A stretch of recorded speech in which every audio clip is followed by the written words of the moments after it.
IT institutes आणि IT कंपन्या हा. आयटी कंपन्यांच्या गरजा सतत बदलत असतात बरं आणि पूर्वी त्यांना अनुभवी लोक लागायची बरं. म्हणजे ज्यांनी एखादा एक्सपिरियन्स आहे ते लोकांना काम मिळायचं. बरं आता जे आपल्याकडची यंग मुलं आहेत त्यांच्याकडे पदवी आहे, बरं त्यातलं पारंपरिक शिक्षण तुम्हाला 33% वाव देतं.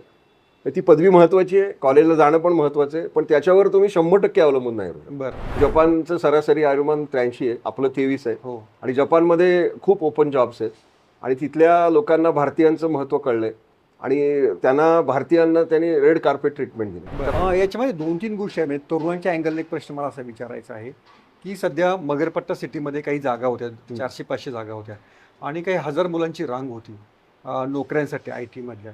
तर त्याच्या ही परिस्थिती का आलेली आहे आणि याच्यावर काय हा उपाय? एक गहन प्रश्न आहे. संगणक क्षेत्रात बदल हे अतिशय वेगानं करतात. बरं म्हणजे इंडस्ट्री ज्या पद्धतीनं तंत्रज्ञान वापरते तशा तंत्रज्ञानाप्रमाणे विद्यार्थी घडवणं बरं हे कुठल्याही शिक्षण पद्धतीला सहज शक्य नाही. बरं म्हणजे मी शिक्षण पद्धतीचा आदर करतो आणि सर्व शिक्षक आणि शिक्षण व्यवस्था आपल्या परीनं प्रयत्न करते की आपण चांगलं दर्जेदार शिक्षण द्यावं.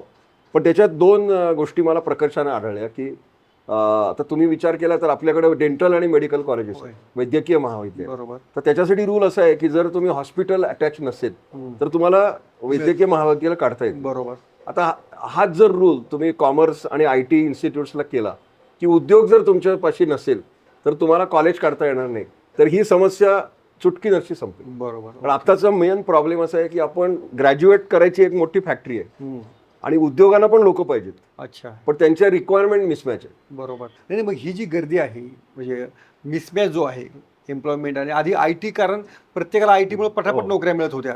आता ही परिस्थिती थोडीशी बदलली आहे का?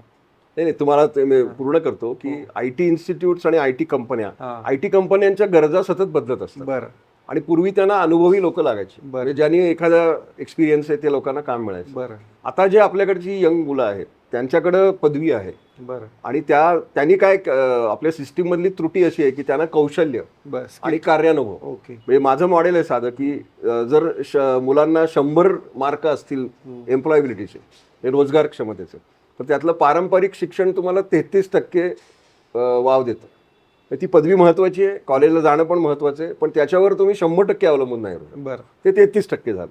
उरलेले 33% आहे ते कौशल्य, त्याच्यात सॉफ्ट आणि हार्ड स्किल्स. बरं म्हणजे इंग्लिश चांगलं बोलता आलं पाहिजे आणि एक परदेशी भाषा. आणि त्याच्यात मी प्रामुख्यानं जपानचा फॅन आहे, बरं कारण जपानचं सरासरी आयुर्मान 83 आहे, आपलं 23 आहे. हो आणि जपानमध्ये खूप ओपन जॉब्स आहेत आणि तिथल्या लोकांना भारतीयांचं महत्त्व कळलंय आणि त्यांना भारतीयांना त्यांनी रेड कार्पेट ट्रीटमेंट दिली. बरं. तर आपल्या मुलांना आणि हे तुझ्या चॅनल मार्फत मी विनंती करतो की तुम्ही पटापटा जपानी भाषा शिका. बरं. म्हणजे तुमचा पुढचा करिअरचा प्रॉब्लेम बऱ्यापैकी संपेल. काय जपानच का?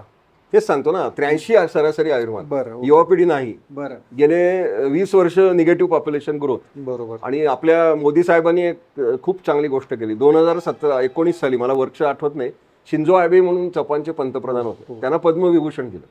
त्या दिवसापासून जपानची आपल्याकडे बघायची दृष्टी बदलली. अच्छा म्हणजे त्या काळात मोदींवर टीका झाली की बाहेरच्या माणसाला तुम्ही पद्मविभूषण का दिलं, पण ते त्याच्या मागे एक धोरण होतं.